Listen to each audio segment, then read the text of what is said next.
You have just 3 weeks to object to the Roadless Rule rollback, which will affect 45 million wild acres across the U.S. Huge swaths of national forest land could be open to widespread road development under the latest Trump administration proposal.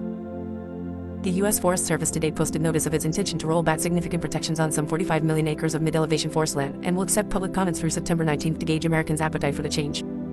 Specifically, the Trump administration plans to rescind the 2001 Roadless Area Conservation Rule, proposed by the Clinton administration and enacted under the George Bush administration, that generally prohibits new road construction on millions of acres of U.S. Forest Service land.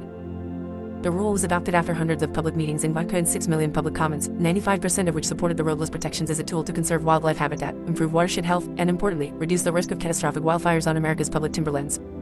This last consideration has become a point of contention in the Trump administration's proposal.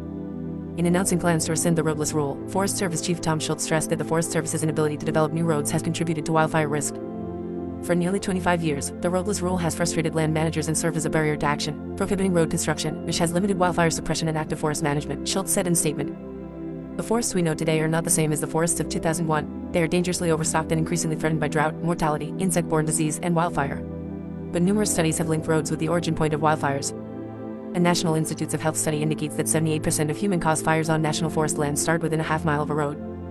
Trout Unlimited, which this week published an interactive map of the 45 million acres of public forest land that could be open to road development, noted that active forest management, including reduction of hazardous fuels to reduce fire risk, has taken place on 2 million acres of inventoried roadless areas. This includes 14% of all hazardous fuels treatments on national forest lands in 12 western states, says TU's Public Land Policy Director Corey Fisher. In Montana alone, there have been 188,000 acres of hazardous fuels treatments conducted in roadless areas. This represents 20% of all hazardous fuels treatments during this time frame. But in its Federal Register filing, the Trump administration noted that between 1984 and 2024, 13% of designated roadless areas experienced high or moderate severity wildfire. The occurrence of moderate to high severity fire in inventoried roadless areas has increased in recent decades, especially since 2000. Currently, 40% of lands within inventoried roadless areas have a high or very high wildfire hazard potential, ranging from 5% in the eastern region to 60% in California. The 45 million acres that would be affected by the Roadless Rule rescission include some 9.3 million in Alaska's Tongass National Forest. Forest Service land in both Idaho, 9.3 million acres, and Colorado, 4.2 million acres, is exempt from the rescission because those states developed their own roadless rules separate from the Bush administration rules. Roads a political signal. If both advocates of roadless areas and those who want to return to more industrialized timberlands use the risk of fire starts to justify their positions on road development, the polarization of roads extends to broader expectations of our national forests. Environmentalists stress the ecological benefits of intact habitats not fractured by roads. The roadless designation serves their broader aim to increase, or at least maintain, the number of acres that fall between federally designated wilderness and fully multi-purpose working lands. Meanwhile, road advocates recognize the value of roads to open forests to industrial logging, which they hope will rejuvenate rural western communities and achieve one of the overlooked requirements of the 2026 federal budget and the Trump administration: to increase logging by some 25% on public lands and require the Forest Service to enter into 20-year contracts with timber harvesters. In the middle are hunters and anglers who recognize that the mid-elevation Forest Service lands teetering in the balance of productive big game habitats and support fishy streams. They also have just enough existing roads to provide access without carving up national forests into timbered subdivisions. From a hunting and angling perspective, the Roadless Rule rollback is problematic because the mid-elevation forest lands that are targeted for the rescission are the very ones where most of us hunt and fish, says the leader of a conservation group who asked not to be named because he feared criticizing the administration could result in lack of political access to decision makers. One of the factors that have made these lands so productive for wildlife is that there aren't roads all over the place. Study after study indicates that fragmented habitat reduces security for big game like elk, mule deer, moose, and bighorn sheep. Trout Unlimited this week published a report linking the impacts of roads on mountain streams.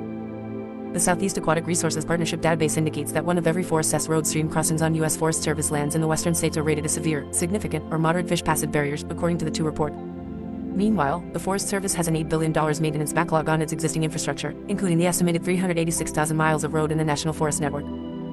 While U.S. Agriculture Secretary Brooke Rollins says the department that oversees the Forest Service welcomes public comments on the rollback of the Roadless Rule, the proposal enjoys wide Republican support, including from members of the new Congressional Public Land Coalition that was formed this summer to fight Republican attempts to sell wide swaths of public land in order to balance the federal budget. The rescission of the outdated Roadless Rule is a victory for Montana, public lands, and forest management everywhere, said Montana Congressman Ryan Zinke in a Republican Party press release supporting the rescission.